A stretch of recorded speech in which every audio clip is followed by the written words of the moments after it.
Did you ask your daughters to write that letter to the president? Did you ask your daughters? It's been an eventful few weeks for Texas Democratic Congressman Henry Cuellar.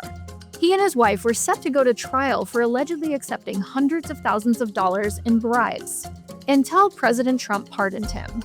He was treated very badly because he said that people should not be allowed to pour into our country.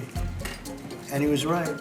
But a few days after the pardon, he blasted Henry Cuellar for a lack of loyalty and for not switching to the Republican Party. So how did Henry Cuellar get that pardon? And were there strings attached?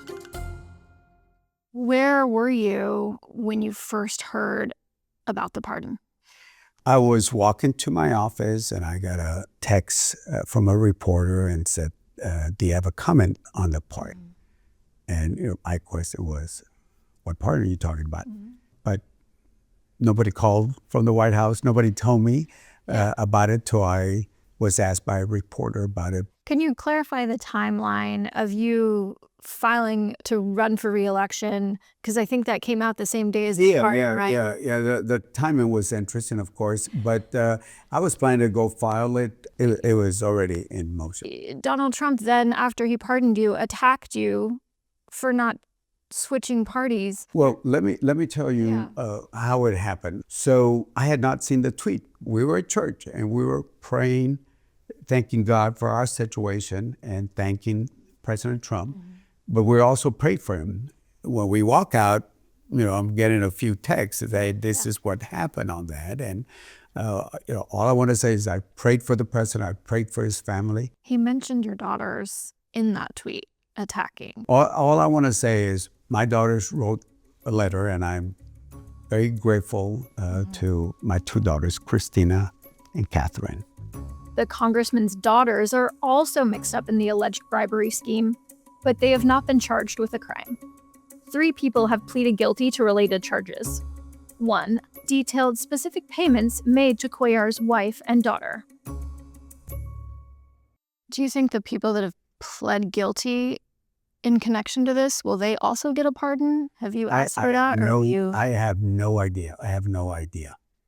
But I can say also, we saw their testimony, and there was, none of them ever said quid pro quo. And just to go back to Trump's post, he did kind of imply that he expected something, some sort of quid pro quo.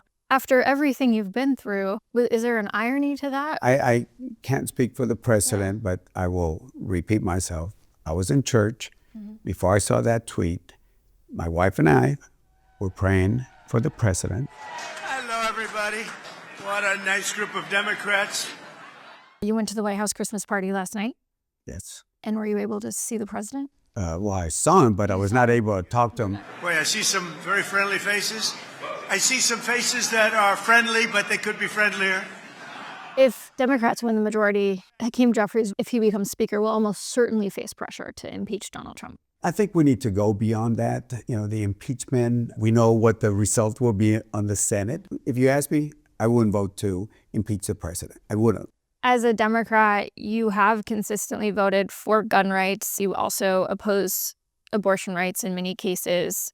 That's gotten you a primary. Are you worried about a primary this time? I've always said, you got to understand your district. I know what's important to my district. And if you recall in 22, it was a very heated election where the far left in 2 elections, they spent over $20 million against me. 9-term Texas Democratic Congressman Henry Cuellar is facing a new challenge as he seeks re-election. His campaign was dealt a major blow weeks ago when the FBI raided his home in Laredo. It's important to know. I win my races, but it was a close race because this incident happened. The raid came in. Do you think the Biden administration was trying to get rid of you by starting this investigation? Absolutely. I usually don't use the word weaponization, but I will use weaponization by the Biden administration.